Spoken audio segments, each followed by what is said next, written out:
Hey guys, what's up and welcome back. Just wanted to give a quick video about my experience here at the essentially what is endgame, right? So we're at level 93. Our goal for preseason was to get as close as possible to level 100 and to kill Uber Lilith. And, given that the mega patch is going to come out, what is tomorrow, the 18th, and the season's going to start on the 20th, I don't think we're going to get to 100, and because we're not going to get to 100, I don't think we're going to kill Uber Lilith either. And what I want to discuss is, as I'm in this 90 plus grind, all of the criticisms from the community are starting to become evident in terms of what Endgame is really about. So the only actual Endgame activities are Hell Tides and the Nightmare Dungeons, and we're all hell tided out, right? Like we got our gear. The hell tide is a good place to level up as well because all the monsters are +2 level higher than our level.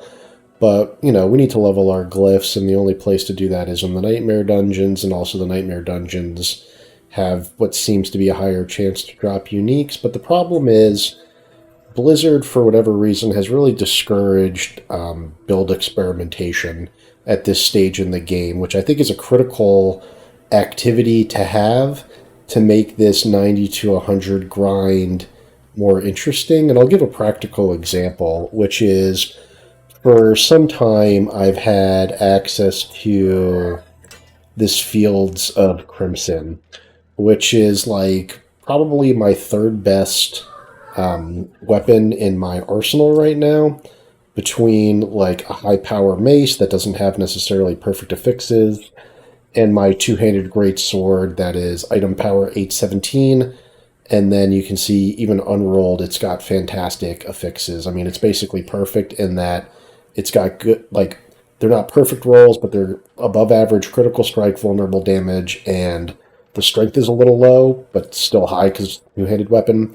And then we have like damage to close on here, which we can roll as necessary to like damage to core versus damage to close if that ends up getting solved, which is better core versus close, right? So we've had this two-handed great sword basically forever, and we've just been using it for our whirlwind build, right?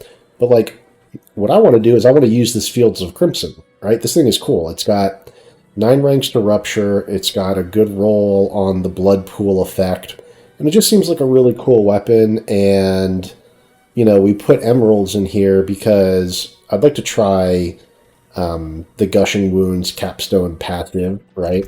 Which makes it so that even the bleed effects are going to scale with crit and vulnerable, right? So basically I can switch into like a rend. I can do a Flay Rupture Rend build with 3 shouts, right? It's a very standard 3 shouts, Flay Rupture Rend, where Flay and Rend are basically my vulnerable application, right? Flay can apply vulnerable and Rend can extend vulnerable, and I can still use Pressure Point and Exploit, right? So I'm going to have no problem with vulnerable. And then Gushing Wounds is going to let criticals and overpowers both apply to my bleed damage, and I have tons of critical strike scaling and vulnerable damage scaling, right? So theoretically, I could probably make a build that's almost as good as my current Whirlwind build at a Flay Rend Rupture, right? But the problem is, like, it's prohibitively expensive to respec, right? Like, if I want to refund all my skill points and kind of start fresh on the skill tree, that's 2.8 million gold right there. And if I want to switch my Paragon boards out, it's costing 24,000 gold per node to respec. And then let's just like give a rough estimate of how many Paragon points I have. Let's call it 180, right? So 24,000, I put the exact number in the calculator, times 180. It's like 4.3 million gold to fully redo my Paragon board as well, right? And as you're doing the Paragon board, you're kind of shifting nodes around a little bit too. So it's a little more expensive than that 4.5 million. And then it's like 2.5 million to redo my skill tree, right? So you make like, 500,000 gold per Nightmare Dungeon run. Maybe I need like 6 million gold. Maybe I have to run 12 Nightmare Dungeons before I can afford to totally empty out the skill tree and the Paragon board. That's not a huge deal in and of itself, but there's also one more significant problem, which is re-rolling is completely broken, right? So I'm going to take these two gloves from my stash, and basically I like these two gloves a lot because both of them have CSC, CSC injured, and damage to injured, and an open slot to roll, right? And fortunately, when I was doing this, I'm like, okay, any rank is fine because if I take ranks, I can put it on another build, right? So I'm lucky here, and I've got ranks of Rend on this one, right? But based on the common understanding of how rerolls work, if I take this, I can take either of these over to the occultist and try to reroll them, right? Because I can keep my Rend rolls on there.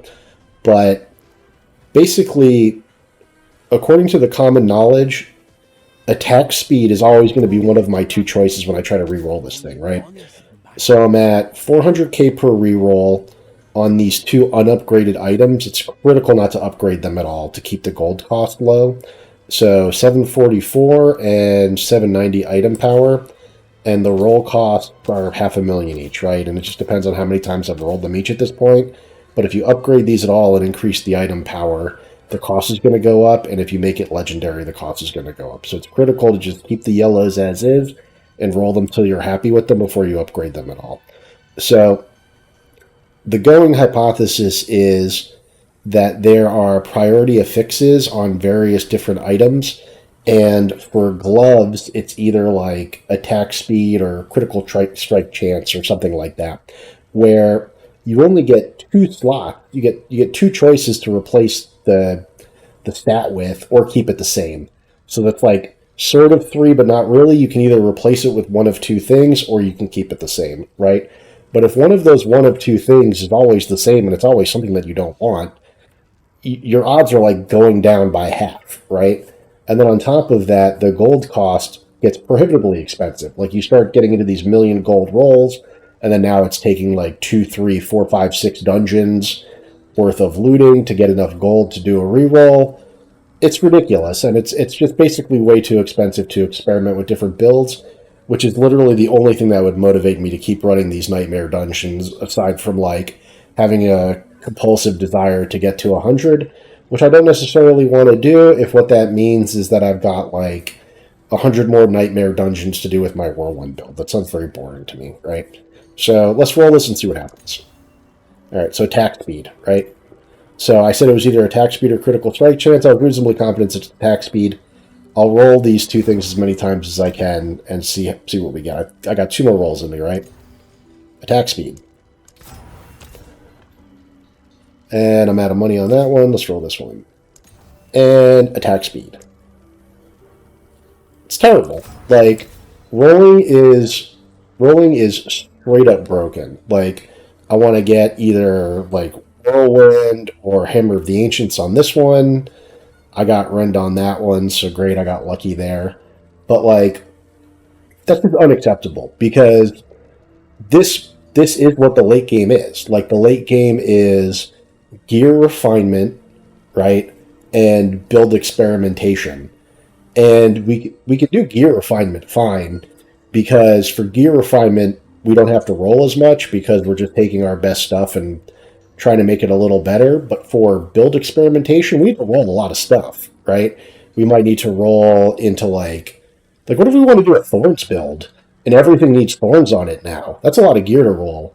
Or, I don't know, what if all my weapons I wanted damage over time instead of the way that they're currently rolled? That's probably not true because of what I said about gushing wounds earlier, where I want to scale the lead build with critical and vulnerable rather than damage over time. But still, I mean, plus after doing all those rerolls, now I can't respec my skill tree or Paragon board at all. So, I really do now see the initial criticisms that what I refer to as premium players, like the players that get to endgame the fastest and who do most of the build guides and write all the articles and stuff, we're really seeing their criticisms now. And basically the best thing to do is just switch characters after you get to a certain point and it becomes boring. And that's what the season is for. When we get to the season, I'm going to play two characters over the 3 months. I'm going to play a rogue and a sork, and I'm probably going to level them up at the same time. and that'll keep the game interesting because I'll always have two different builds to play with because I'll have two different characters. So I can definitely, at a minimum, have a Sorc build and a Rogue build, even though I'd like to experiment with the builds therein for each character. But I'm not a premium player. I don't play all day, every day. I don't have the resources in-game to be able to build experiment. And hopefully they add another stash in the season as well as an earnable reward so that across my two characters I can have 5 stashes, and that should be reasonable. So I'm not saying I'm disappointed in the game. I'm disappointed in the actual like level 90 to 100 specifically. When you're in Torment and you're getting your ancestral gear and you're leveling up your glyphs, that'll take you to like levels 80 through 90, right? Because the glyph leveling itself will take you to levels 80 through 90. If you want between like 6 and 10, 12 glyphs at level 15 to experiment with, that'll get you to 90. But 90 to 100, there's almost nothing to do except for pick your 6 best glyphs and take them to level 20, right? Which that's probably the actual activity that's supposed to be happening between 90 and 100 is getting the key glyphs from 15 to 100, but for me that's not enough. I want to be able to try a bleed build as well. So anyway, live streaming, I'm going to go. Thanks a lot for watching, guys.